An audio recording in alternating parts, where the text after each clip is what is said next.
होता क्या है कि अगर भी करंट करेंगे कंडक्टर में, करंट फ्लो करेगा तो इसके आसपास एक मैग्नेटिक फील्ड क्रिएट हो जाएगा, है ना?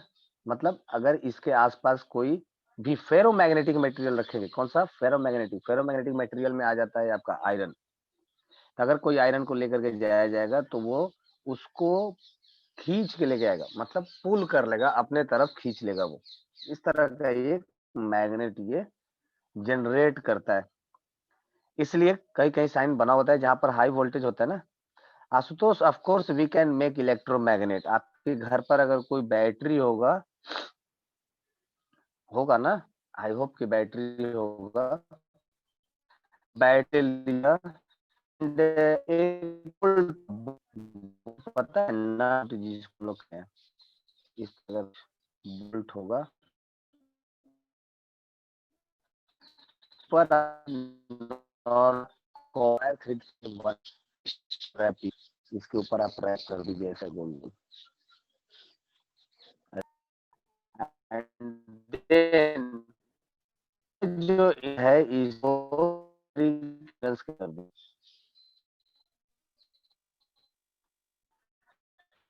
में करंट जैसे मैग्नेट की तरह करने लगेगा। आप इसके चीज यहाँ पर पील्स रख दिए, रखेंगे ऐसे कर दिया, तो ये क्या करेगा? अपने तरफ अट्रैक्ट करेगा।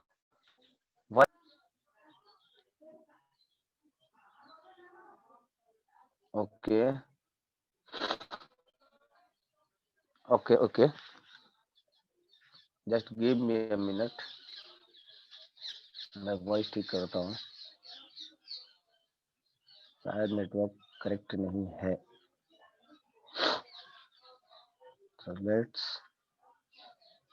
choose another network.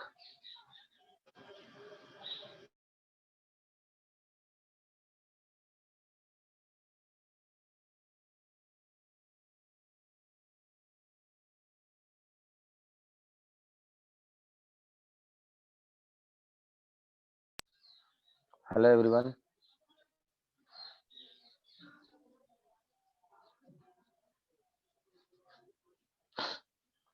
Hello, voice clear है क्या? Yes sir. Yes sir. Okay okay. So मैं आप लोग ये बता रहा था कि हम लोग इलेक्ट्रोमैग्नेट कैसे बनाएंगे। तो देखिए, इलेक्ट्रोमैग्नेट बनाने के लिए हम लोग सिंपली क्या कर सकते हैं, ये नॉर्मली हर घर में मिल जाता है ना, आपके घर में भी मिल जाएंगे। तो आप क्या करोगे, एक बोल्ट ले लोगे। हाँ, बोल्ट ऐसा कुछ होता है, ये होता है ऐसा बोल्ट, नट एंड बोल्ट होता है ना, तो उसमें से बोल्ट जो लंबा वाला जो पार्ट है उसको, और मार्केट से हम लोग लेंगे क्या? Laminated copper wire. क्या लेंगे?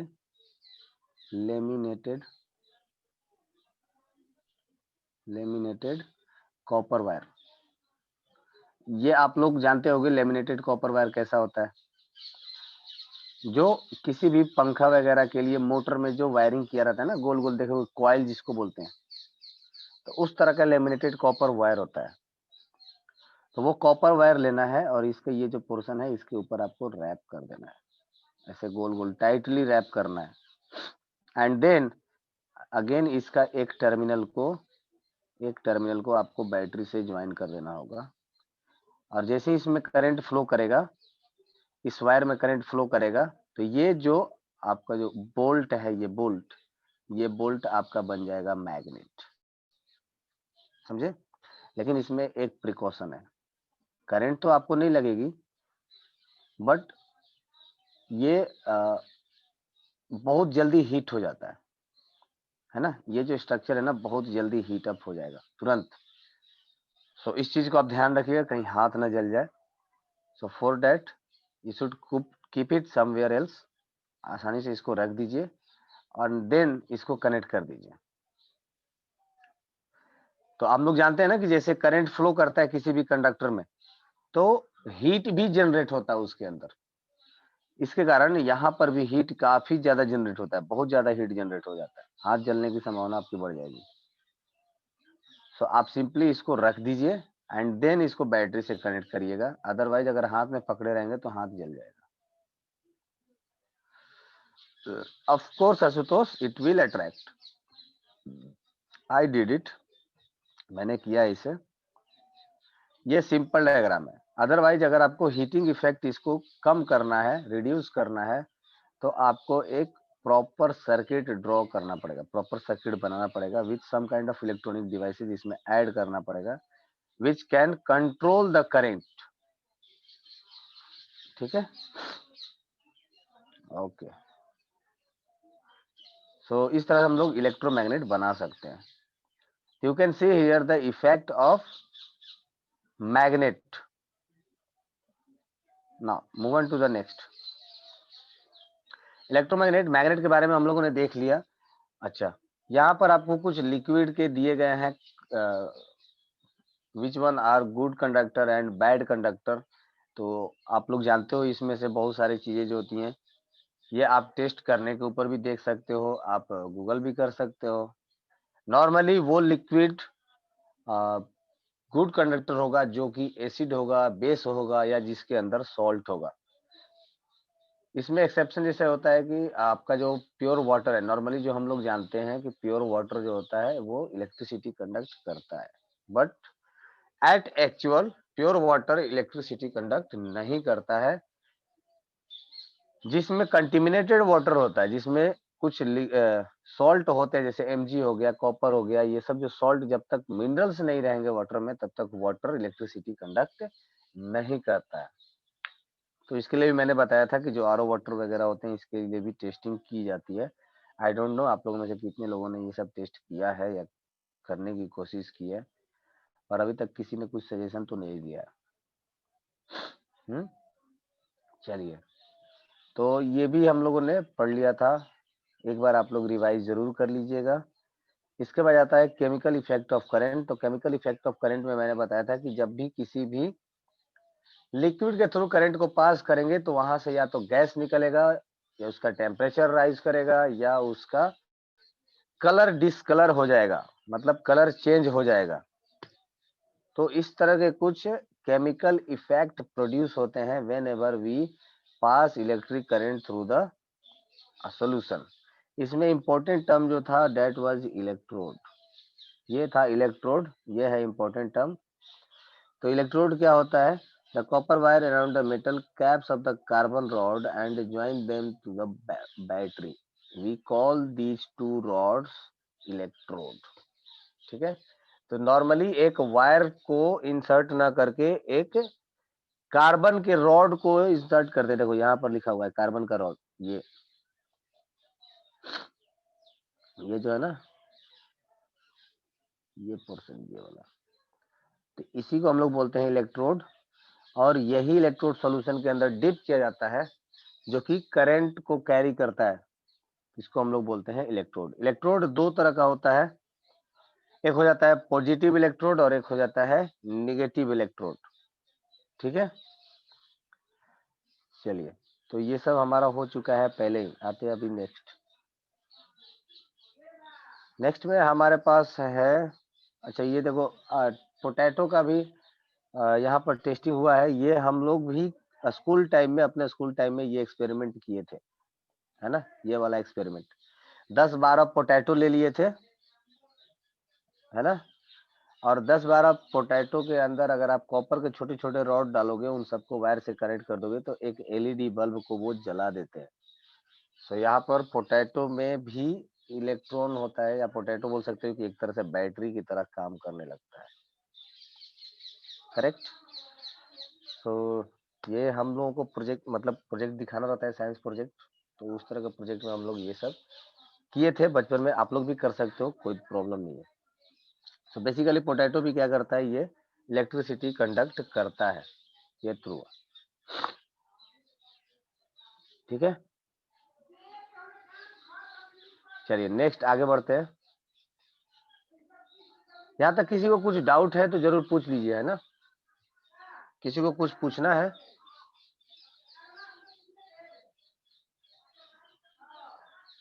No doubt, sir. ओके, आज का हमारा टॉपिक रहेगा इलेक्ट्रोप्लेटिंग।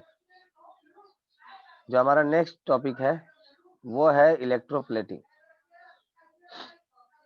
इलेक्ट्रोप्लेटिंग का नाम सुने हो?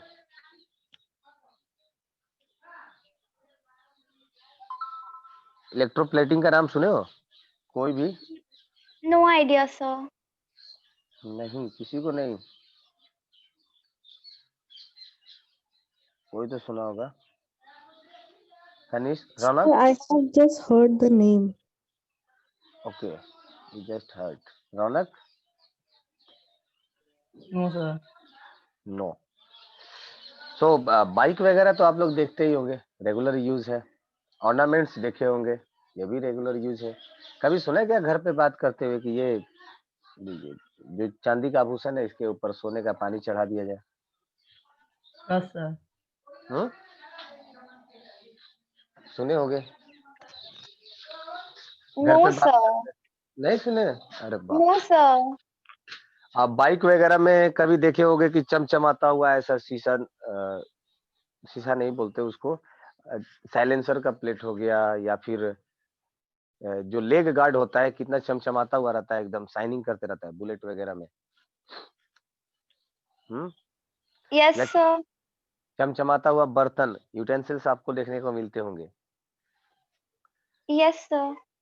तो ये सब जो इतना जो शाइनी कलर जो आपको दिखता है, बेसिकली आप क्या सोचते हो कि ये क्या पेंट किया हुआ रहता है? क्या पेंट करने पर वो टिकेगा? पेंट करोगे तो वो 6 महीने के बाद, 7 महीने के बाद वहां से निकल के बाहर आ जाएगा। सर प्लेटिंग किया हुआ रहता है।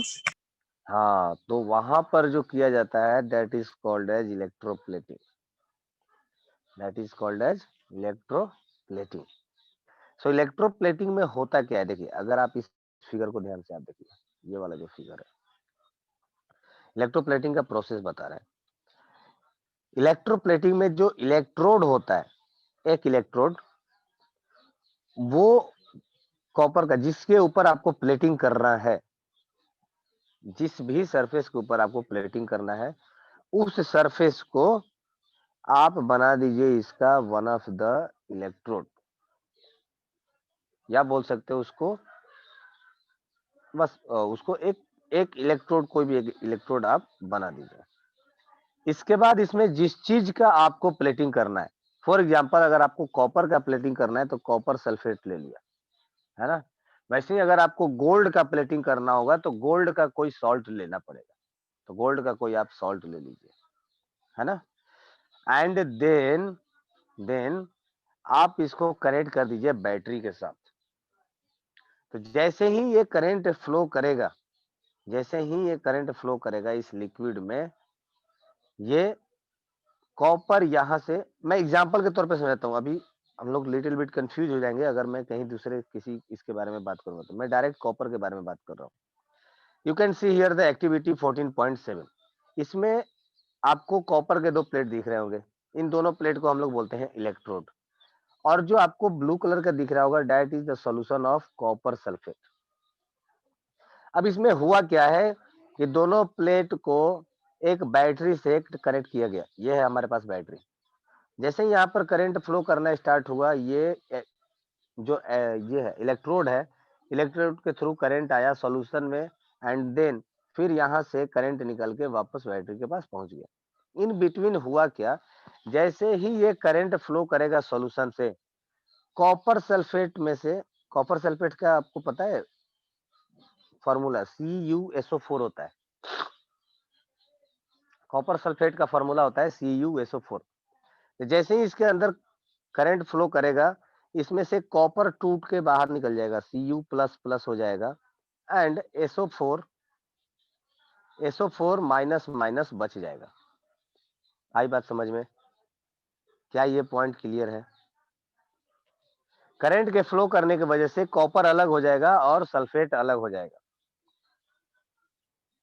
हेलो, प्लीज से यस और नो, समझ में आ रहा है Yes, नहीं आ sir. रहा है?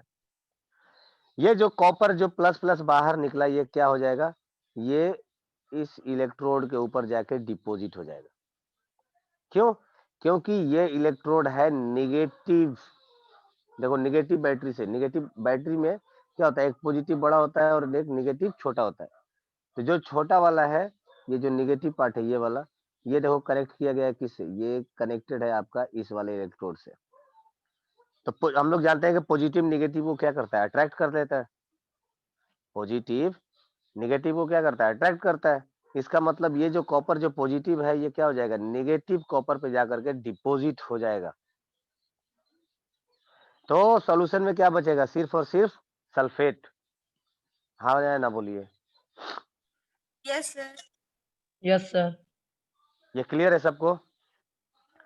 अब जो सॉल्यूशन में सिर्फ सल्फेट बचा है तो ये अकेला रह नहीं सकता है, तो ये वाला जो पॉजिटिव कॉपर प्लेट है ये अपना कॉपर दे देता है सॉल्यूशन में, और फिर से सॉल्यूशन में बन जाता है CuSO4। तो हमारा दोनों काम हो गया क्या, एक कि इस मेटल पे जाकर के वो डिपॉजिट हो गया, निगेटिव टर्मिनल पे जाकर के डिपॉजिट हो गया, और दूसरा यहाँ से कॉपर प्लेट में से कॉपर निकल करके सॉल्यूशन में जाके फिर से CuSO4 बन गया। ये प्रोसेस कंटिन्यू रहता है और बनता है एक बहुत ही थीन लेयर ऑफ कोटिंग, जिसको हम लोग बोलते हैं इलेक्ट्रोप्लेटिंग। नहीं समझ में आया, समझे क्या? Yes sir. रौनक को नहीं समझा। यस रौनक, रिपीट करता हूँ, रुको। सर हाँ सर हम लोग उसमें एक कॉपर की जगह और कोई मेटल ऐड कर सकते हैं, और कोई मेटल लगा बिल्कुल ऐड कर सकते हैं, बिल्कुल ऐड कर सकते हैं, बिल्कुल ऐड कर सकते हैं। इलेक्ट्रोप्लेटिंग का यूज सिर्फ और सिर्फ प्लेटिंग का ही नहीं है, it is also used for purifying impure metal. अगर आपको किसी मेटल को प्योर करना है तो वहां पर भी इसको इस्तेमाल किया जाता है, इलेक्ट्रोप्लेटिंग का कंसेप्ट। उसको हम लोग बोलते हैं इलेक्ट्रोलाइसिस। चलिए देखो, इलेक्ट्रोप्लेटिंग का कंसेप्ट मैं फिर से आपको बता दे रहा हूँ। देखिए, ये आपका हो गया एक बैटरी, ये हो गया पॉजिटिव टर्मिनल और ये हो गया नेगेटिव टर्मिनल। पॉजिटिव टर्मिनल को एक इलेक्ट्रोड के साथ जोड़ दीजिए, मान लीजिए ये आपका इलेक्ट्रोड हो गया ऐसा कुछ, और नेगेटिव टर्मिनल को एक इलेक्ट्रोड के साथ जोड़ लीजिए, ये आपका हो गया एक इलेक्ट्रोड, है ना। तो ये आपका हो गया पॉजिटिव और ये आपका हो गया नेगेटिव, और इसके बीच में हम लोग भर देते हैं सॉल्यूशन, ये आपका हो गया सॉल्यूशन, ठीक है। ऑफ कोर्स सॉल्यूशन है तो कहीं ना कहीं ये चैम्बर में रखा होगा, तो उसका एक कंटेनर भी अपन बना सकते हैं। मान लीजिए कि ये पूरा का पूरा एक कंटेनर में रखा गया है ऐसा। अब देखिए, ये जो सॉल्यूशन जो आप देख रहे हो, ये सॉल्यूशन है किसका, CuSO4 का, कॉपर सल्फेट का। जैसे ही इसके अंदर करंट फ्लो करेगा, ये CuSO4 ब्रेक डाउन हो जाएगा, टूट जाएगा और बनाएगा कॉपर प्लस सल्फेट SO4। अब कॉपर के ऊपर दो पॉजिटिव चार्ज होता है ना, तो इसको हम लोग बनाते हैं। अब ये मत पूछना कि ये कैसे होता है, ये आप लोग आगे सीखोगे। कॉपर के ऊपर दो पॉजिटिव चार्ज बनता है और सल्फेट के ऊपर दो नेगेटिव चार्ज होता है। बस इतना जान लीजिए कि कॉपर पॉजिटिव होता है और सल्फेट निगेटिव होता है। ये इसको एनायन बोलते हैं और इसको कटायन बोलते हैं। इसीलिए देखो, सल्फेट लास्ट में लिखा जाता है और कॉपर को पहले लिखा जाता है। जनरली जो मेटल होता है ये सब के सब पॉजिटिव होते हैं, जैसे सोडियम पॉजिटिव है ना, सुना होगा Na, तो Na पॉजिटिव होगा, Mg पॉजिटिव होगा। तो जो भी मेटल होते हैं ना, सारे के सारे ये क्या हो जाते हैं, पॉजिटिव होते हैं। तो कॉपर क्या है, एक तरह से वो मेटल है तो वो पॉजिटिव शो करता है, तो ये हो गया पॉजिटिव, करेक्ट। अब जब सॉल्यूशन में आपका कॉपर पॉजिटिव बच गया, Cu++ बच गया, है ना, तो इसके ऊपर क्या हो गया, पॉजिटिव चार्ज, और यहाँ पर बगल में क्या है, नेगेटिव चार्ज। तो ये कॉपर क्या हो जाएगा, इधर जाकर के डिपॉजिट होने लगेगा। आई बात समझ में? हेलो रौनक। Yes sir. ये जो कॉपर है, जो पॉजिटिव चार्ज आपको दिख रहा है, ये निगेटिव की तरफ अट्रैक्ट होगा, तो कॉपर जा करके इसके ऊपर डिपॉजिट होने लगेगा और ऐसा एक थीन लेयर बनने लगेगा। मान लीजिए वो थीन लेयर कुछ आपका ऐसा बनता जा रहा है इसके ऊपर, है ना, ये ब्लैक कलर का मैं शो कर रहा हूँ, ये आपका थीन लेयर ऐसे कॉपर के इसके ऊपर जाकर के बनने लगे। अब इस सॉल्यूशन में बच जाएगा सिर्फ और सिर्फ SO4, SO4 माइनस। तो ये SO4 नेगेटिव चार्ज ऐसा फ्री तो घूम नहीं सकता, इसको कहीं ना कहीं क्या चाहिए, स्टेबिलिटी चाहिए। तो इसको कौन प्रोवाइड करेगा, यहाँ से कॉपर निकल के प्रोवाइड करेगा। तो याद रखिएगा, ये सॉल्यूशन में से कॉपर डिपॉजिट हुआ इस इलेक्ट्रोड के ऊपर, और इस इलेक्ट्रोड से कॉपर निकल के वापस से ज्वाइंट हो गया किसके साथ, SO4 के साथ। तो फिर से जो सॉल्यूशन बना वो CuSO4 ही रह गया। ऐसा नहीं है कि यहाँ से कॉपर निकल के यहाँ पर डिपॉजिट हो गया और ये सॉल्यूशन लास्ट में बच गया सल्फेट का सिर्फ, ऐसा नहीं है। इसलिए ये भी आपका कॉपर का रहेगा और ये भी आपका कॉपर का रहेगा। ये जरूरी नहीं कि हमेशा कॉपर का ही हो, ये आपका कोई भी मेटल हो सकता है। जैसे मान लीजिए हमको अगर स्टील के ऊपर की इलेक्ट्रोप्लेटिंग करना है तो इस इलेक्ट्रोड पर स्टील को रख देंगे।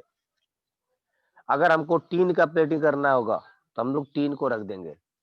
बात आई समझ में? Yes sir.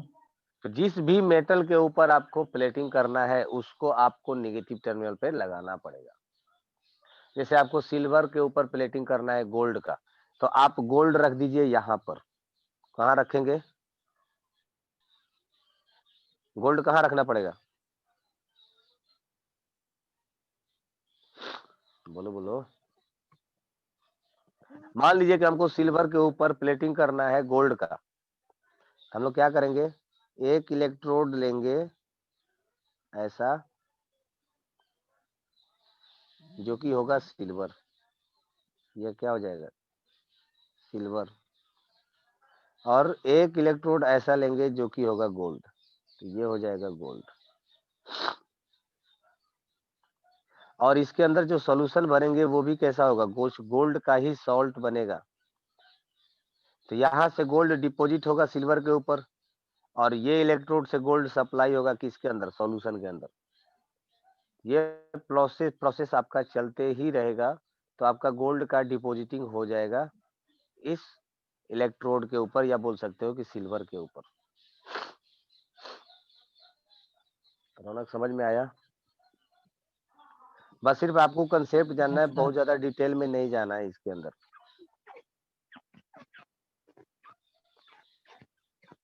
क्या हो गया भाई, hello? Nothing, sir. No sir. Electroplating clear हुआ क्या, Yes sir. सबको क्लियर है? Yes, sir. सो इसके बाद अभी कौन सा टॉपिक रह गया, इलेक्ट्रोप्लेटिंग का जो यूज होता है ये किसी भी दूसरे मेटल के ऊपर खत्म हो गया। Yes sir. तो किसी भी मेटल के ऊपर ये एक लेयर बैठाने के लिए इस्तेमाल किया जाता है इलेक्ट्रोप्लेटिंग।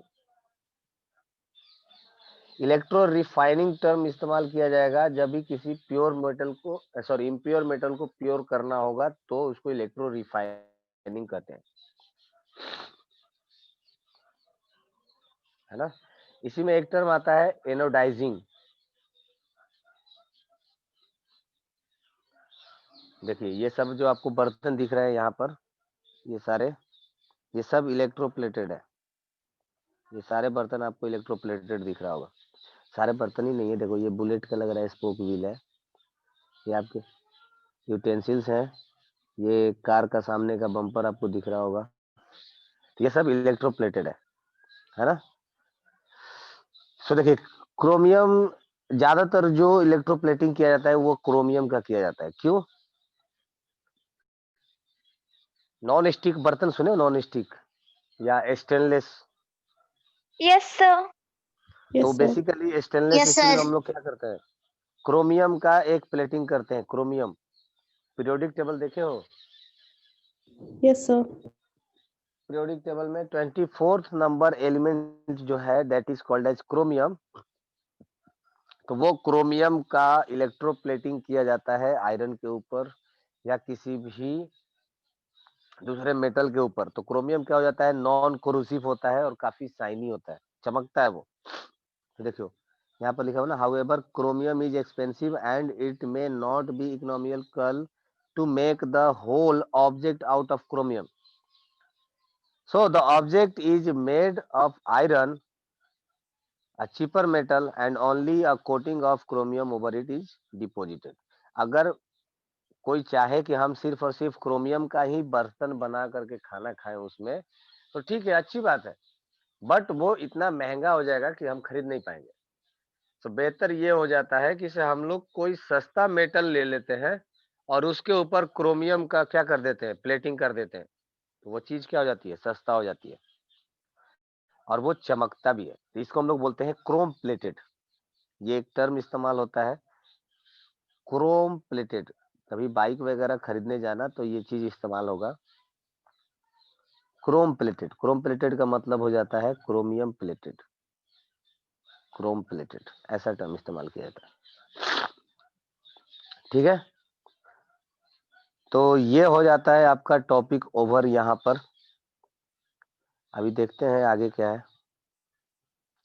आगे आपके पास ये सारे क्वेश्चन किए थे ना आप लोग, कुछ क्वेश्चन इसमें से किए थे ना? नो सर, आपने ये होमवर्क दिया था। तो आप लोगों ने तो किया होगा ही नहीं। सर नो किए सर, हैं। किया है। किए हो, ओके। कहाँ तक हो गया, कौन से क्वेश्चन तक? सर 5। 5 तक हो गया है, ओके। तो नो फिफ्थ नंबर सर, आई question, done 7। 4th number question हो गया। Yes sir. The bulb does not glow in the setup shown in the figure. List the possible reason. Explain your answer. बताइए, ये एक आप setup दिख रहे हो, इसमें से अगर बल्ब नहीं जलता है तो पॉसिबल रीजन क्या क्या हो सकता है?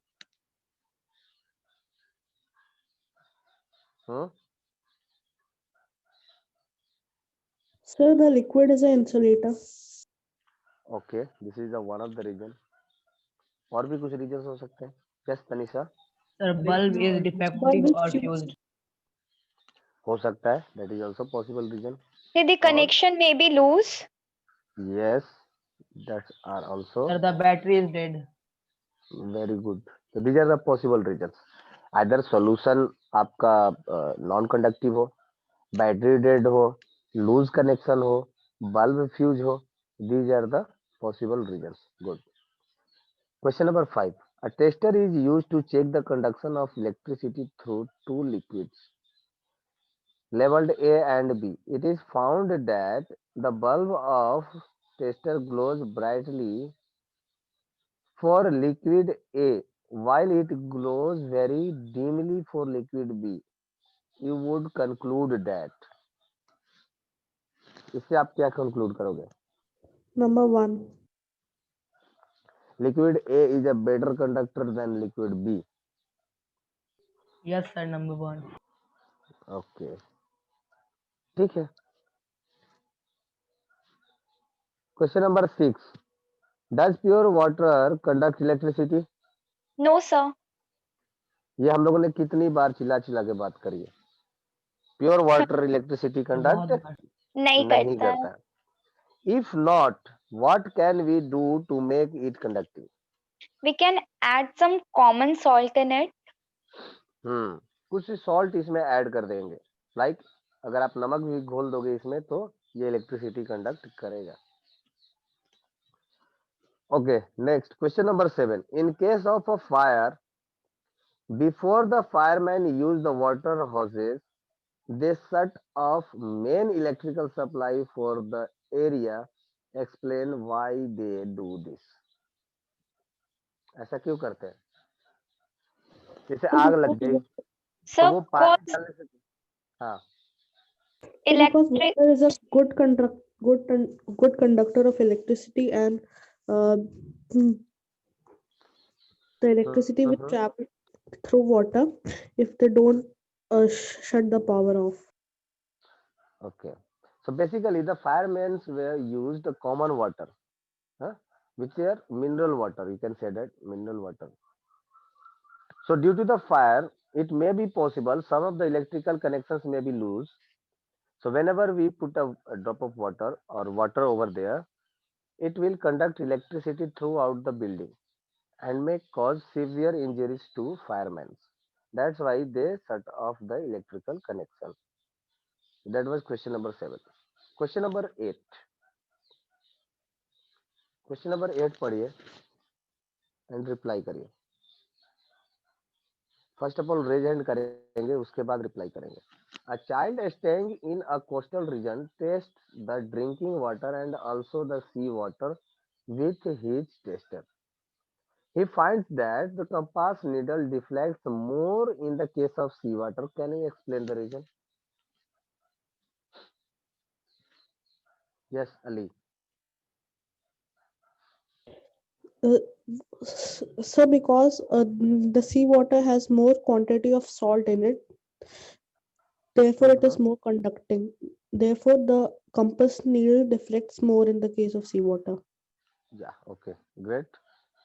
Anyone else? So same answer. Okay. Anyone who has different opinion from these? No. So correct answer is because of seawater has the more quantity of salt than the normal drinking water, so it has better conductivity than the normal drinking water. That's why the experimental giant found there it is more deflection in seawater than case of drinking water. Question number 9. Is it safe for the electrician to carry out electrical repairs outdoors during heavy downpour? Explain. Yes, Ronak. No, sir, it is not safe. He may get an electric shock. हम्म. तो Rainwater may conduct. बाहर बारिश हो रही है और जा करके आप बिजली का काम करोगे तो गड़बड़ है भाई, लफड़ा हो जाएगा. Great. Now, question number 10. Paheli had heard that rainwater is as good as distilled water. So she collected some rainwater in a clean glass tumbler and tested it using a tester. To her surprise, she found that the compass needle showed deflection. What could be the reason? बताइए.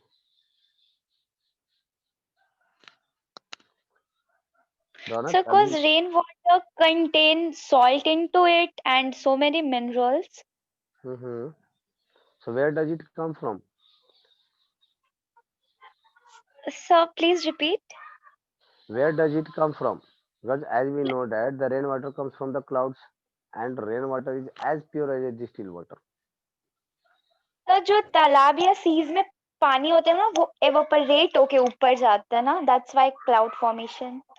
हाँ ठीक है, वो तो ठीक है, but cloud के बाद जो बारिश आता है वापस से, जब यस बारिश सर. होती है तो वो तो डिस्टिल वाटर की तरह प्योर होना चाहिए, बट ये वाटर कंडक्ट कैसे होता है? सर क्यों? बिकॉज वो इन्वायरमेंट में जब ट्रैवल करते थे सर, हाँ ये इन्वायरमेंट में बहुत सारे यस, लाइक ये मिनरल्स ये सब. इम्पोर्टेंट है कि जब भी ये रेन होता है तो इन्वायरमेंट में जितने भी डस्ट पार्टिकल्स या मिनरल्स जो उड़ रहे होते हैं उसको भी वो कलेक्ट करता है, जिसके कारण उसमें सॉल्ट डिपॉजिट हो जाते हैं. चलिए उसके बाद नेक्स्ट आगे बढ़ते हैं. क्वेश्चन नंबर 11 रीड करिए. Prepare a list of objects around you that are electroplated.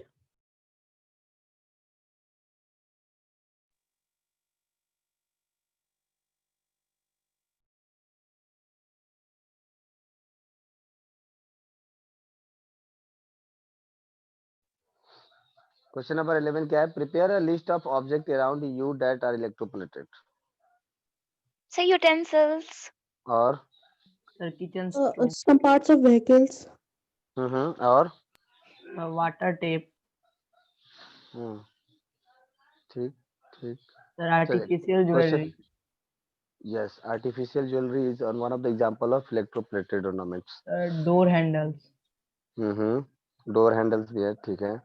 Now come across question number 12.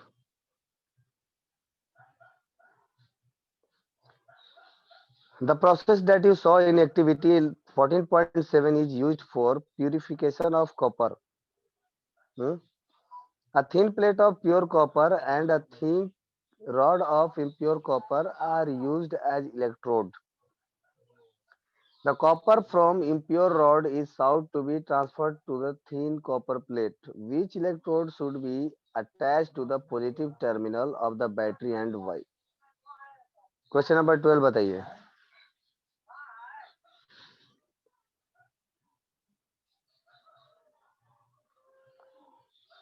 Question number 12 बताइए.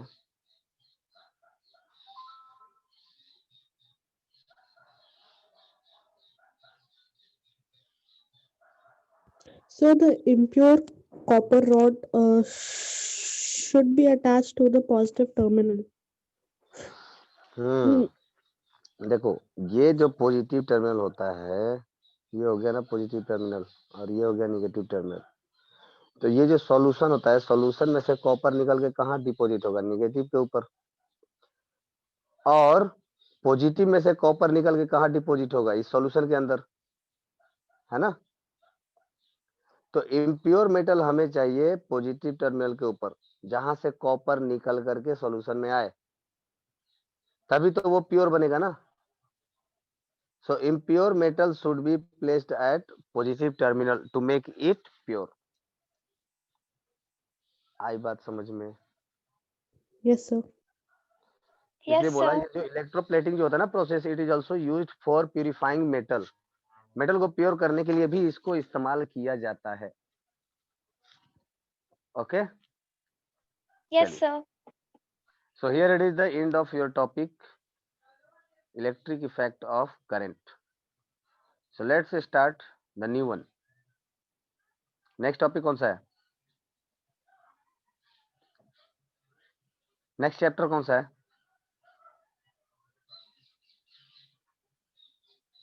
हेलो, बुक है ना सब लोगों के पास? Sir, Yes, not sir. NCERT. Hmm. Sir, book है but NCERT नहीं है. अच्छा, चलिए कोई बात नहीं. So here it is your, you can see the screen, some natural phenomena. ये आपका नेक्स्ट टॉपिक है. इसके बाद एक टॉपिक आपका और रह जाता है, और Sir, is universe. solar system in physics? Is the stars and solar system chapter in physics? Yes yes, I will teach you stars and solar system. So that will be your last chapter. So now tell me some natural phenomena आपके आसपास. What is physics? Can you define what is physics? Anyone? We had a healthy discussion on it. I defined you. So physics is the a part of science which interacts with the laws and and forces in the universe and energy. Okay. Anyone?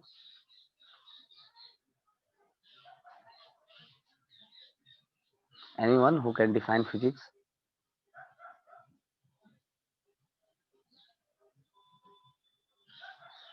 No one. Basically देखिए, जो physics होता है, physics में हम लोग study क्या करते हैं? आपने पढ़ा फोर्स, आपने पढ़ा प्रेशर, आपने पढ़ा electric current, magnetic effect of electric current, friction. ये सब आप जो कुछ भी आप पढ़ रहे हो, क्या ये सारी की सारी चीजें आपके डेली लाइफ में हैपन होती? Yes, daily sir. लाइफ के फिनोमेना है. Yes, sir. आप कहीं ना कहीं फोर्स लगाते हो, किसी ऑब्जेक्ट को आप तोड़ते होगे. डेली नहीं तोड़ते होगे, पर कभी कभी टूट जाता होगा, है ना. हाथ से गिलास छूट गया, पानी गिर गया, मम्मी आई 4 थप्पड़ लगा दी, न्यूटन का थर्ड लॉ लग गया. So somewhere you are facing physics day by day. So उसके पीछे का जो कॉज है, जो रीजन है, अभी समझो ऊपर से आपने प्लास्टिक का मग गिराया, वो नहीं टूटा, ग्लास गिराया टूट गया, क्यों टूटा, ये क्वेश्चन राइज होता है ना। आप चल रहे हो, रोड पर चल रहे हो, आप नॉर्मल मतलब क्या बोलेंगे, पिच किया हुआ जो रोड रहता है, अगर आप उस पर चल रहे हो तो आप अच्छे से चल पाते हो, वही अगर स्लिपरी रोड रहता है, पानी गिरा हुआ रोड रहता है, उस पर आप इजीली गिर जाते हो। ऐसा क्यों होता है, क्वेश्चन राइज हुआ यहाँ पर, है ना। सबसे बड़ा क्वेश्चन हमारे लाइफ का, जो सेव गिरा वो नीचे क्यों गिरा। Because of gravity. हाँ, तो हमारे जिंदगी का जो सबसे बड़ा क्वेश्चन था, जिसकी वजह से हम लोगों का, सब लोगों का जिंदगी बदल गया, वो था यही, जो सेव था वो नीचे क्यों गिरा। फिर न्यूटन अंकल ने जो हमारी बजाई है, तो वो इस क्वेश्चन की वजह से हुआ। फिर होता है कि जो हमारे मून है, वो मून हमारे चारों तरफ चक्कर क्यों लगाते हैं, क्या हम लोग मून का चक्कर लगाते हैं या मून हमारे चक्कर लगाता है, क्वेश्चन ये आ रहा है जी, है ना। हम From लोग moon. बहुत बचपन से नहीं बोल सकते, मतलब starting from start of the civilisation हम लोगों ने अर्थ को पूजा किया है, अर्थ को माना है ना। लगभग सभी ग्रुप मानते हैं, अर्थ को पूजा करते हैं। तो उस समय सूर्य भगवान भी चक्कर लगाते हैं, है ना। कोई बोलता है कि सूर्य चक्कर लगाता है, किसी ने बोला कि नहीं अर्थ चक्कर लगाती है। तो क्वेश्चन राइज हुआ। लाइट लाइट को लेकर के बहुत सारे क्वेश्चन राइज हुए कि दिन में दिखता है, रात में क्यों नहीं दिखता है। So lot of questions has been arised. बहुत सारे हमारे आसपास की चीजें, ऐसी ऐसी घटना होती रहती हैं, जिसको देख करके और लोग नए नए क्वेश्चन अराइज करते हैं, फिर उसको ढूंढने में लग जाते हैं। वो जो ढूंढते हैं, उसके उसके आंसर जो उनको मिलता है, वो उसको वर्ड्स में एक्सप्रेस करते हैं, और वर्ड्स में एक्सप्रेस करते हैं, इसी को तो हम लोग बोलते हैं फिजिक्स। आई बात समझ में। Yes, sir. Yes, sir. मतलब अगर आपके जो फिनोमिनस हैं, आपने एक बार समझो कि आप ऐसा स्लिपरी रोड है, आप उसके ऊपर गिर गए, it just happened to you. अगले बार कोई अगर दूसरा आदमी आया तो वो भी गिर गया, अगले बार तीसरा आया तो वो भी गिर गया। दैट मीन्स कि ये लॉ बन गया कि यहाँ से जो भी स्लिपरी रोड पे जाएगा वो गिरेगा। ये फिजिक्स का लॉ हो गया कि अगर आप स्मूथ सरफेस पर चलेंगे तो आप गिरेंगे। समझ में आया। तो आप अगले 10 आदमी भी आएंगे, 20 आदमी भी आएंगे, या जिंदगी भर अगर उस पर लोग आते जाएंगे, तो आप प्रेडिक्ट कर सकते हो कि ये आदमी गिरेगा वहां।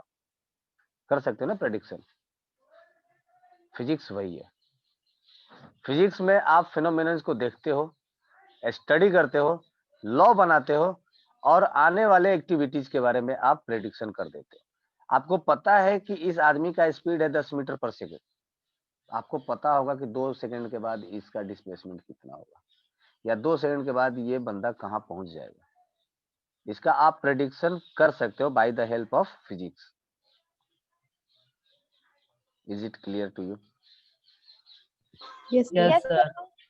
सो फिजिक्स के अंदर जो लॉज बनते हैं, not only in physics, in chemistry also, आपको पता है कि सबसे पहले फिजिक्स, केमिस्ट्री और बायोलॉजी नाम का कोई अलग अलग डिपार्टमेंट नहीं हुआ करता था। क्या ये जानते हो। No, sir. From the beginning, starting में एक सब्जेक्ट हुआ करता था जिसको हम लोग बोलते थे नेचुरल फिलोसफी, है ना।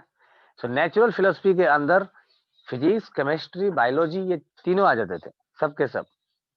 कोई आपको अलग से टॉपिक नहीं पढ़ना पड़ता था। बाद में इसका जैसे जैसे ये ब्रॉड रेंज में होते गया, बड़ा रेंज में चढ़ता गया, वैसे वैसे ये फिजिक्स बनता गया, केमिस्ट्री बनते गया, और बायोलॉजी बनते गया, है ना। सो अगर आप ध्यान से, अभी तो आप मतलब स्टार्टिंग फेज में हो, जैसे जैसे आप बड़े होगे वैसे वैसे आपको पता चलेगा कि जितने भी आप लॉज पढ़ रहे हो, इसमें से मैक्सिमम लॉज जो होते हैं वो बाद में गलत हो जाते हैं, है ना।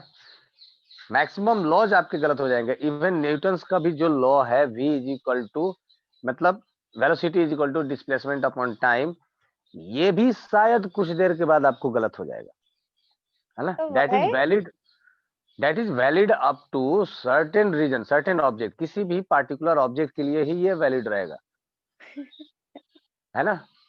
तो ये जो लॉज हैं दैट आर नॉट परमानेंट, ये हमेशा नहीं है। आपका जो ग्रेविटेशन का जो आपका फॉर्मूला आप पढ़ते हो, Gm1m2 divided by r square, that is not correct.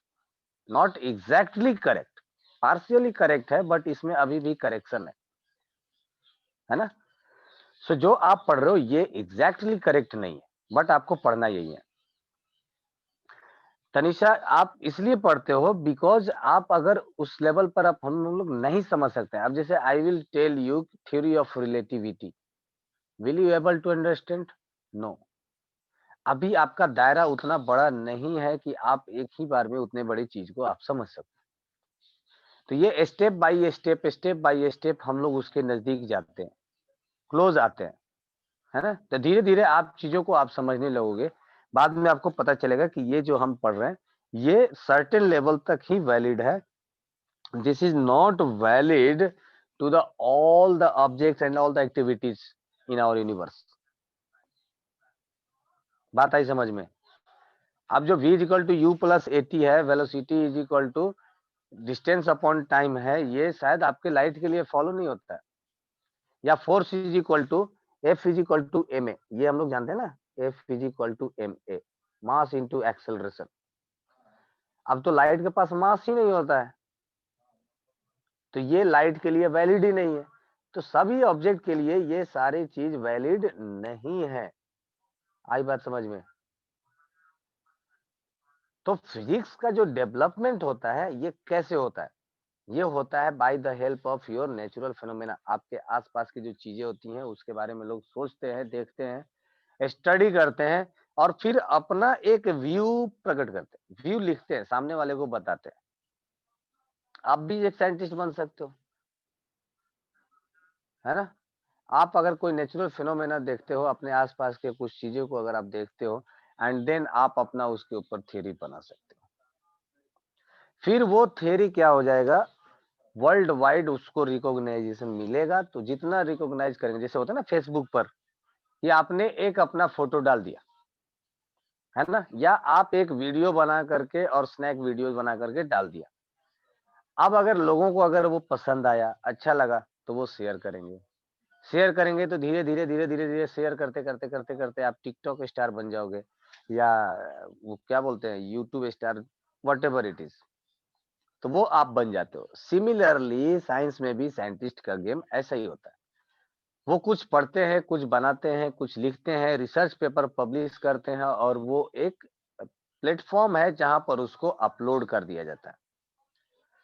Upload होने के बाद लोग उसको पढ़ते हैं, समझते हैं, अगर उनको चीजें अच्छी लगती है तो वो आपके प्रोजेक्ट को, आपके वर्क को रिकॉग्नाइज करते हैं, मतलब दूसरों को भी बताते हैं। फिर दूसरे लोग भी पढ़ेंगे, फिर तीसरे लोग भी पढ़ेंगे, वैसे ही वैसे लोगों ने पढ़ना स्टार्ट कर दिया। फिर उसके बाद बहुत सारा लोग उसके बारे में पढ़ेंगे। फिर सबका अगर पॉजिटिव रिव्यू आता है तो आप पेपर में पब्लिश हो जाओगे। तो ऐसे करते करते आप एक बड़े साइंटिस्ट भी बन सकते हो, या बन जाते हैं लोग। क्या ये क्लियर हुई बात? Yes, sir. Yes, sir.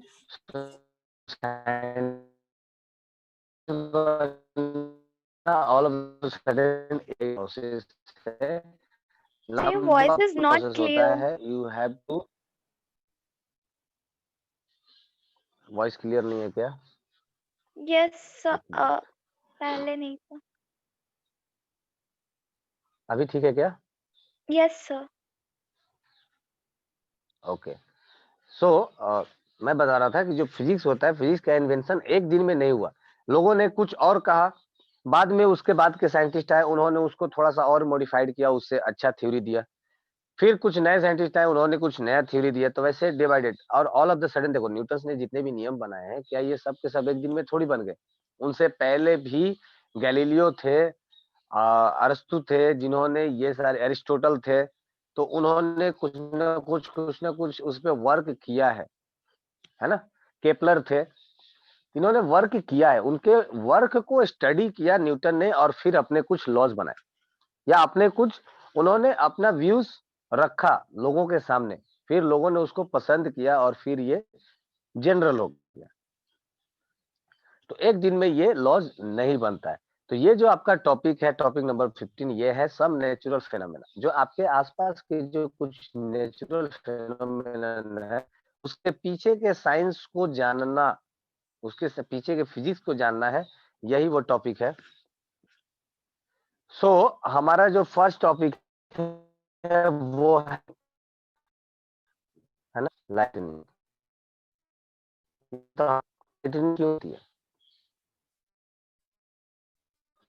तो लाइटनिंग जानते हो? Yes, sir.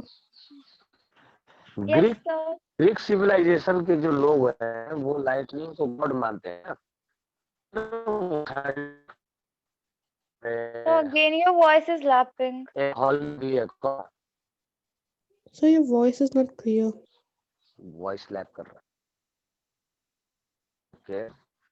मैं थोड़ी देर में ठीक हो जाए।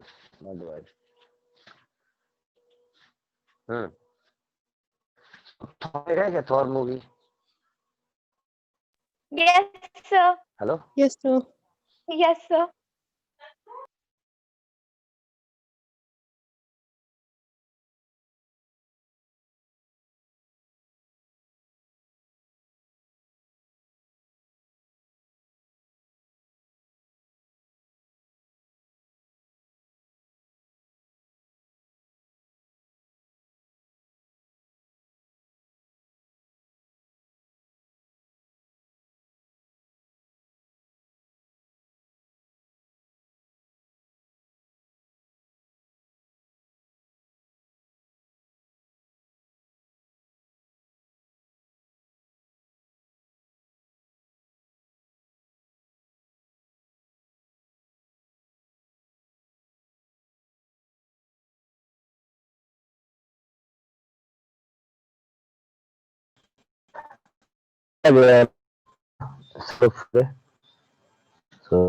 नेट का यूजेज बढ़ जाता है। हाँ, ऑडियो क्लियर है क्या अभी? Yes, sir. Okay, so next move on. तो मैं बता रहा हूँ जो मूवी है थॉर, थॉर आप लोगों ने देखा होगा। थॉर में क्या करते हैं, जो ग्रीक सिविलाइजेशन के जो लोग हैं थॉर को पूजा करते हैं ना। तो पहले के जमाने में जब बहुत ज्यादा इंफॉर्मेशन नहीं था तब लोग लाइटनिंग को भगवान मानते थे, पूजा करते थे उनका। फिर उसके ऊपर उसके जो रिसर्च चालू हुआ तो लोग पता चला कि जो चार्ज है उसके वजह होता है। ये धीरे धीरे रिसर्च होता है वजह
हेलो रौनक।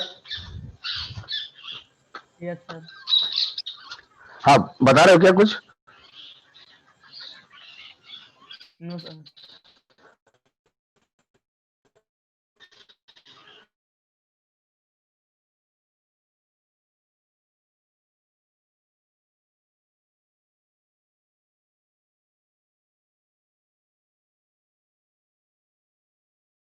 हेलो।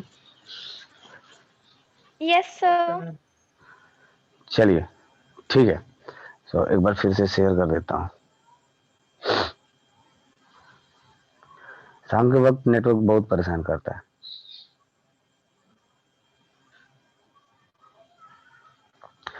सो लाइटनिंग के बारे में मैं जो बात कर रहा था, लाइटनिंग जो होता है, पहले के लोग लाइटनिंग की पूजा करते थे, बट ग्रीक के ही लोग जो थे उन्होंने ये फाइंड आउट किया कि जो चार्ज होता है, चार्ज जब चार्ज आपस में टकराते हैं तो एक स्पार्क जनरेट होता है ना। ये उन्होंने कैसे किया था, जैसे कुछ चीजों को अगर आपस में रगड़ा जाए, जैसे ग्लास रॉड एंड फर होता है, तो अगर इनको आपस में अगर आप रगड़ोगे तो क्या हो जाता है, इनके अंदर एक स्पार्क होता है। जैसे एक इलेक्ट्रॉन है और ये प्रोटॉन से अगर ये टकराएगा, इलेक्ट्रॉन और ये प्रोटॉन, अगर ये दोनों आपस में टकराएंगे तो इसकी वजह से यहां से जो जनरेट होता है वो एक स्पार्क जनरेट हो जाता है। तो ये चार्ज के बारे में सबसे पहले किसने बताया था? ग्रीक लोगों ने बताया था। फिर थंडरिंग के बारे में जे फ्रैंकलिन, फ्रैंकलिन का एक एक्सपेरिमेंट है, आप लोग याद करोगे, पढ़े होगे बचपन में। फ्रैंकलिन का एक्सपेरिमेंट पढ़े हो क्या? उन्होंने एक पतंग उड़ाया था, फिर पतंग के अंदर छोटे छोटे ब्लेड्स के टुकड़े बांध दिए थे, मतलब कीज बांध दिए थे, और जब वो कीज को उन्होंने टच करा तो उनको जोरदार झटका लगा। तो उन्होंने बताया कि ये जो स्पार्किंग है इसमें करंट है, ये करंट की वजह से हो रहा है ना।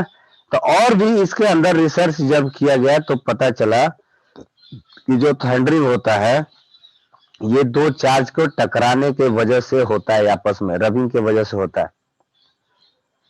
अब चार्ज के बारे में आप लोग क्या जानते हो? कितने तरह के चार्ज होते हैं? Sir, 3. कौन कौन से? Electron, proton, neutron. न्यूट्रॉन के ऊपर कितना चार्ज होता है? कौन सा Sir, चार्ज होता है? Sir, minus. नहीं सर, न्यूट्रॉन ये 0 रहता है, 0. हाँ, न्यूट्रॉन के ऊपर कोई भी चार्ज नहीं होता है। और नॉर्मली देखो होता क्या है, किसी भी एटम के अंदर एक होता है न्यूक्लियस, है ना, और न्यूक्लियस के चारों तरफ होते हैं इलेक्ट्रॉन। तो न्यूक्लियस के अंदर होता है पॉजिटिव और एक होता है न्यूट्रॉन, और इसके चारों तरफ आपके इलेक्ट्रॉन ऐसे चक्कर लगाते रहते हैं। इस तरह का स्ट्रक्चर होता है। तो होता क्या है कि ये जितना भी इलेक्ट्रॉन है, number of electron is equal to number of proton होता है। तो जितना निगेटिव उतना पॉजिटिव, तो ये ओवरऑल मिल करके क्या हो जाता है? 0।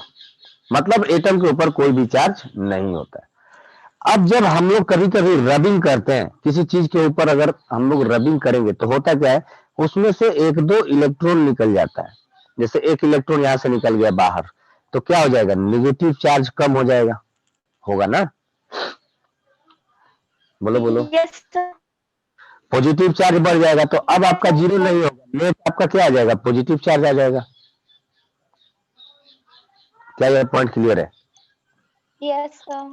जैसे मान लीजिए कि पहले थे 10 इलेक्ट्रॉन और 10 Yes, proton, sir. 10 electron 10 proton, ये दोनों मिलकर के चार्ज कितना हो गया? 0। जैसे मैंने रबिंग किया, इसमें से एक इलेक्ट्रॉन कम हो गया, उड़ गया, तो बच गया 9 इलेक्ट्रॉन और 10 प्रोटॉन। तो ज्यादा क्या बच गया? पॉजिटिव ना। इसका मतलब इस एटम के ऊपर आपका पॉजिटिव चार्ज आ जाएगा। हाँ ना बोलो भाई, सब लोग बोलिए, क्या ये समझ में आया? Yes, sir. Yes, sir. जैसे हम लोग रबिंग जैसे हम लोग रबिंग करते हैं तो ऑब्जेक्ट के ऊपर एक पॉजिटिव चार्ज जनरेट हो जाता है। यही होता है हमारे क्लाउड्स के साथ भी।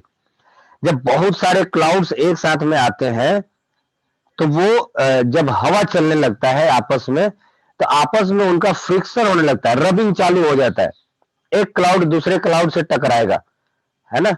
तो ड्यू टू रबिंग वहां से क्या हो जाता है, इलेक्ट्रॉन जो है ना, जैसे मान लीजिए कि ये आपका एक क्लाउड का सीरीज हो गया, ये दूसरा क्लाउड हो गया, ये इधर से मूव कर रहा है, ये इधर से मूव कर रहा है, दोनों आपस में टकराए, और टकराने की वजह से यहां से इलेक्ट्रॉन जो है ये निकल के बाहर चला गया, इसका इलेक्ट्रॉन निकल करके बाहर चला गया, तो ओवरऑल ये जो क्लाउड है ये भी पॉजिटिव हो गया और ये जो क्लाउड है ये भी पॉजिटिव हो गया। आई बात समझ में? और नीचे है हमारी धरती माँ अर्थ, बहुत ही सुंदर। अब होता क्या है कि अर्थ के पास बहुत ज्यादा इलेक्ट्रॉन होता है ना, सब जगह इलेक्ट्रॉन बहुत ज्यादा, प्लेंटी ऑफ इलेक्ट्रॉन्स है। जितना आपको इलेक्ट्रॉन चाहिए उतना इलेक्ट्रॉन आपको अर्थ के पास मिल जाएगा, है ना। तो होता क्या है कि जैसे ही ये क्लाउड पॉजिटिव चार्ज फॉर्म करेगा ऊपर, ये निगेटिव चार्ज को अपने तरफ खींचना स्टार्ट करेगा, खींचेगा ना, पॉजिटिव निगेटिव को अट्रैक्ट करता है। तो ये Yes, sir. अर्थ से बहुत ज्यादा इलेक्ट्रॉन को खींच लेगा अपने तरफ। मुझे नहीं लग रहा आप लोग समझ में आ रहा है ये बात। No, sir. The point is clear. Okay good. So बहुत ज्यादा इलेक्ट्रॉन को जब खींचेगा ऊपर की तरफ, तो एक करंट फ्लो करता है फ्रॉम द क्लाउड टुवर्ड्स अर्थ, और ये जो करंट होता है इसी को हम लोग बोलते हैं थंडरिंग, है ना। आप लोग इलेक्ट्रिसिटी में मैं बताया था आप लोगों को कि जो हमारा कंडक्टर होता है, कंडक्टर के अंदर आपको याद होगा, तो देखिए इस तरह का हमारा कंडक्टर होता था, इसको हम लोग कनेक्ट करते थे बैटरी से, ये नेगेटिव टर्मिनल और ये एक पॉजिटिव टर्मिनल। तो पॉजिटिव से नेगेटिव की तरफ करंट फ्लो करता है ना, ऐसा है ना। Yes, sir. या जिधर से इलेक्ट्रॉन sir. फ्लो करता है, इलेक्ट्रॉन निकलेगा कहां से, निगेटिव टर्मिनल से, यहां से इलेक्ट्रॉन फ्लो करेगा इधर की तरफ, ऐसा गोल घूम करके जाएगा। सो जिस डायरेक्शन में इलेक्ट्रॉन फ्लो करता है, जिस डायरेक्शन में इलेक्ट्रॉन फ्लो करता है उसी डायरेक्शन, उसके अपोजिट डायरेक्शन में करंट भी फ्लो करता है ना। तो इसके वजह से जो हमारा करंट का डायरेक्शन है ये टॉप से बॉटम की तरफ होता है। अब अली आवाज का एक क्वेश्चन है कि ठीक है सर करंट तो फ्लो करता है, अच्छी बात है, बहुत सुंदर, फिर ये चमकता क्यों है, इसमें लाइट क्यों दिखता है?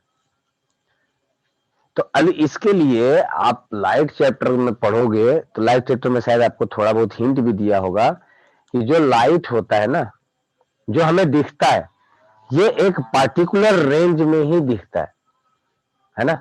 तो लाइट क्या है, एक तरह से इलेक्ट्रोमैग्नेटिक वेव है,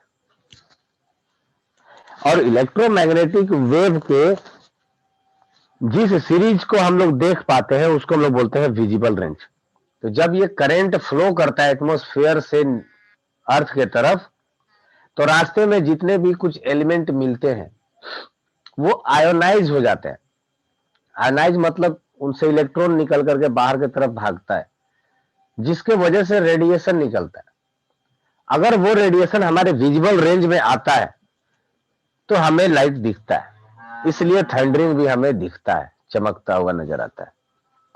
अब थोड़ा आपको ये बात समझ में नहीं आई होगी, इसमें और भी चीजें हैं, टर्म्स है, जिसको हम आयोनाइजेशन बोले ना। आयोनाइजेशन एक बहुत बड़ा टर्म है, आगे आओगे 11th 12th में तो आपको केमिस्ट्री में एक पूरा टॉपिक पढ़ने को मिलेगा, व्हाट इज आयोनाइजेशन,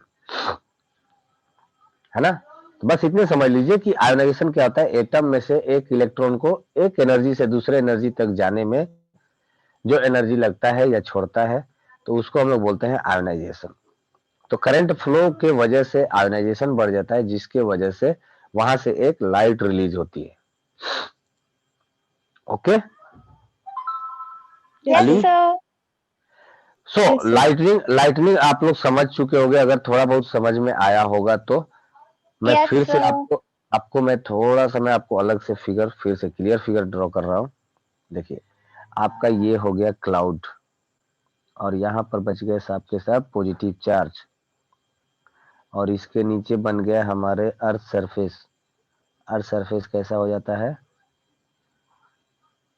ऐसा। सो अर्थ के पास क्या है, प्लेंटी ऑफ इलेक्ट्रॉन्स है, जो कि नेगेटिव चार्ज होता है। तो ये हो गया अर्थ के ऊपर नेगेटिव चार्ज, ये ऐसा नेगेटिव चार्ज। अब इनके बीच में पॉजिटिव और नेगेटिव के बीच में क्या लगेगा, एक फोर्स ऑफ अट्रैक्शन लगेगा। तो यहां से इलेक्ट्रॉन निकलेंगे बाहर और ये इलेक्ट्रॉन चल जाएगा सब के सब इधर। इलेक्ट्रॉन जब इधर जाने लगेंगे तो एक करंट फ्लो करेगा, स्पार्क होगा। जब पॉजिटिव और नेगेटिव आपस में टकराएंगे तो क्या होगा, एक स्पार्क होगा और एक करंट का डायरेक्शन नीचे की तरफ बढ़ जाएगा। तो ये थंडरिंग होना स्टार्ट हो जाता है। इसलिए देखो जब भी थंडरिंग होगा ना तो पहले तूफान होता है, आंधी चलती है, फिर बादल आपस में टकराते हैं और बादल के टकराने की वजह से ही हमारा थंडरिंग होता है। तो बेसिकली टकराने का मतलब क्या हो गया, रबिंग हो गया। रबिंग की वजह से क्या हो जाता है, इलेक्ट्रॉन बादल में से निकल जाते हैं और वो बन जाता है पॉजिटिव चार्ज। ठीक है, इसको हम लोग बोलते हैं thundering. I hope thundering clear होगा आपको। Very clear, sir. Yes. Okay, अब अगला टॉपिक है कि हम लोग थंडरिंग से बचे कैसे। थंडरिंग से कैसे बचा जाता है। जब थंडरिंग होगा तो क्या करना चाहिए, पेड़ के नीचे छुप जाना चाहिए, No, sir. फिर टावर पे चढ़ जाना चाहिए, No, sir. फिर कैसे बचे, Stay in home. Stay in home. और दैट्स अ गुड कंडीशन। लेकिन अगर मान लो हम लोग बाहर है, फील्ड में, प्लेइंग फील्ड में, तो क्या करें, पैर जोड़कर बैठ जाए और सर पे हाथ रखें। सर पे हाथ रख ले, ठीक है, और कुछ पानी में डुबकी लगा ले। नहीं सर, अगर ओपन में है सर, तो खुले जगह पे जाना अगर चाहिए। बस कोई फोन है तो खुद से दूर रख दें। हाँ, इलेक्ट्रिक है तो उसको खुद से फोन दूर को रख ऑफ दें, कर दिया जाए। सिंपल ये है कि फोन को ऑफ कर दिया जाए। जिससे कि रेडिएशन ना बने। रेडिएशन बेसिकली होता है कि जो फोन का जो टावर होता है ना, वो रेडिएशन को अट्रैक्ट करता है, तो इसलिए उसको हटा ही दिया जाए वहां से, तो अच्छी बात है। हाँ रौनक बताइए। सर घुटनों के बल बैठ जाना चाहिए। घुटनों के बल बैठ जाना चाहिए धरती पे, और धरती भीगा हुआ हो तो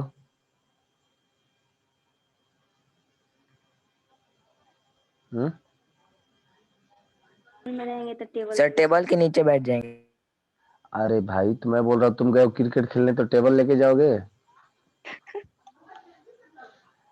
बहुत funny question. No sir. Sir पे विकेट रख लेगा। हाँ, सर घर भागो। सर पे विकेट रख लेगा। अब मेरे साथ क्रिकेट खेलोगे तुम लोग। अभी लॉकडाउन है, देखो देखो यहाँ पर ये जो फिगर दिख रहा है आप लोगों को, ये वाला देखो कैसे बादल में पॉजिटिव चार्ज बन रहा है, और फिर ये नीचे से आपको करंट का डायरेक्शन दिख रहा होगा। तो बेसिकली देखो इसका कारण क्या है कि एक तो आप जो वेट एरिया है, जैसे आप अगर कहीं भीगे हुए एरिया में हो तो वहां से आप हट जाइए, सबसे पहला चीज। क्योंकि अगर बिजली ऊपर से गिरेगी और पानी से भीगा हुआ होगा जमीन, तो इलेक्ट्रिसिटी चारों तरफ फैल जाएगा, तो हो सकता है कि आपको शॉक लगे उसके, तो आप वहां से हट जाए। दूसरा चीज, आप किसी भी पेड़ के नीचे खड़े ना हो। अगर सूखा पेड़ है तो अच्छी बात है, लेकिन अगर वो हरा पेड़ है तो आप उसके पीछे उसके नीचे मत खड़ा हो रहिए। क्योंकि होता क्या है कि बेसिकली मान लीजिए कि आप अगर खड़े होते हो, ये आपका अर्थ का सरफेस हो गया, तो ऑब्वियसली पेड़ आपसे बड़ा होगा, है ना, और आप इसके बगल में ऐसे खड़े हो गए, तो जो इलेक्ट्रॉन है ये आसपास के एरिया से, देखो यहां से आसपास के जो एरिया है, ये इलेक्ट्रॉन इस पेड़ के थ्रू होते हुए ऊपर जाता है। ऑब्वियसली जो उसका नजदीक वाला पॉइंट है वहां से ही निकलेगा ना। अब जैसे अर्थ के ऊपर टावर लगा हुआ है, तो ये इलेक्ट्रॉन क्या होगा, यहां से निकलेगा ऐसा, और ये अर्थ में फ्लो होकर के ये टिप पर पहुंचेगा और फिर टिप से चला जाएगा एटमॉस्फेयर में या क्लाउड के पास। तो आपके बगल में ये जो पेड़ है, ये आपने आसपास के सभी जगह से क्या करता है, इलेक्ट्रॉन को खींचना स्टार्ट करेगा, तो आपके अंदर से भी इलेक्ट्रॉन निकलना स्टार्ट होगा। अच्छा, हमारे अंदर इलेक्ट्रॉन होता है क्या। No sir. नहीं होता है। होता है सर, होता है। हमारे अंदर भी इलेक्ट्रॉन होता है, प्रोटॉन होता है, न्यूट्रॉन होता है, ऑब्वियसली हम लोग भी एक तरह से मैटर ही हैं। तो हमारे अंदर का भी इलेक्ट्रॉन क्या हो जाएगा, वो पेड़ खींचने लगेगा, या बोल सकते हो इन शॉर्ट कि वो जो क्लाउड है, जो बादल है, वो खींचने लगता है, तो वो पेड़ हमारे पास से ही खींच लेगा, तो हमें वो शौक लगेगा। तो हमें क्या चाहिए, उस हरे हरे पेड़ से साइड में किधर भी खड़े हो जाओ, वेटेड लैंड से अलग हो जाइए, और कोशिश करिए कि आप अपने हाइट को रिड्यूस करें, आप अपने हाइट को रिड्यूस करें, क्योंकि अगर आपका हाइट अर्थ सरफेस से जितना ऊपर होगा, आप कहीं मीडियम ना बन जाए, आप कहीं कंडक्टर ना बन जाए to provide electron to clouds. बात आ रही समझ में? अगर सरफेस फ्लैट है, वहां पर कोई पेड़ नहीं है, कोई टावर नहीं है, कुछ भी नहीं है, और आप वहां पर अकेले खड़े हो, इसका मतलब क्या है कि इलेक्ट्रॉन आप ही के थ्रू तो जाएगा ऊपर। सबसे नजदीक आपका हेड होगा क्लाउड से, कंपेयर किया जाए तो 6 फीट तो कम से कम तो छोट, उसका वजन सॉरी डिस्टेंस तो घटेगा, तो आपके थ्रू ही वो पास होगा करंट। सो कोशिश करिए कि आपका हाइट जमीन से ज्यादा ऊंचा ना हो, उसके लिए चाहे आप ठेवना के बल बैठ जाइए या चाहे आप सो जाइए जमीन पर, कोई फर्क नहीं पड़ता है। Okay, and now the last one, the best one, अगर आपके आसपास में कोई मेटल है, क्या अगर आपके आसपास में कोई मेटल है, metal in the sense iron है, आयरन का सीट, टीन का सीट, या कोई कार है, कोई बस है, तो उसके अंदर आप चले जाइए। क्या समझे? अगर आपके पास कोई कार है तो आप कार के अंदर जाके बैठ जाइए, आपके पास बस है तो बस के अंदर चले जाइए, नहीं है अगर कोई आपके पास मेटल का ऐसा कोई सीट है, मेटल का सीट है, तो मेटल के सीट अपने सर पर रख लीजिए और नीचे आप खड़े हो जाइए। वहां पर साइकिल तो आपके नीचे रहेगा ना, कपार पे कैसे ले जाओगे?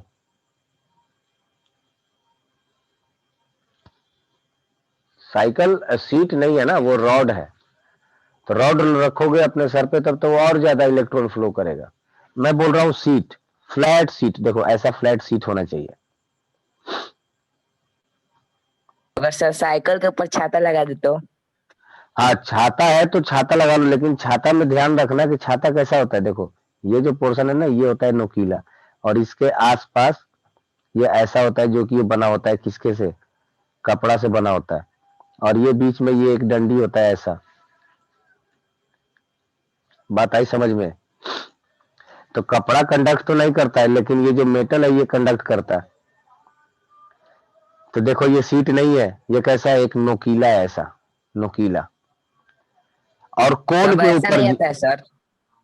जितना ये कोन कोन जितना ही आपका शार्प रहेगा, वहां पर बिजली गिरने का चांसेस सबसे बढ़ जाता है। ठीक है, तो आप सीट, मेटल का सीट आप रख सकते हो अपने सर के ऊपर। अच्छा, घरों में घर को बचाने के लिए एक स्पेशल डिवाइस लगाया जाता है, क्या आप जानते हो उसके बारे में? अरे अपना टाइम हो गया, चलो इसके बारे में अपन लोग नेक्स्ट क्लास में बात करेंगे और डिटेल में। तब तक आज क्लास को खत्म करते हैं। थैंक यू अगर सर। कुछ नहीं रहा तो आप सो जाइए जमीन पर, that is the best option. अगर आपके पास कुछ नहीं है तो चुपचाप जमीन पर सो जाइए, पर अगर गीला ना हो तो सबसे बेस्ट है, लेकिन कोई जगह ही नहीं बचा है सूखा, तो क्या करेंगे, गीला जगह पे ही सोना पड़ेगा, तो सो जाइए। ओके, मिलते हैं नेक्स्ट सेक्शन में। Till then keep enjoying, good night, sweet dream. Thank you sir, bye.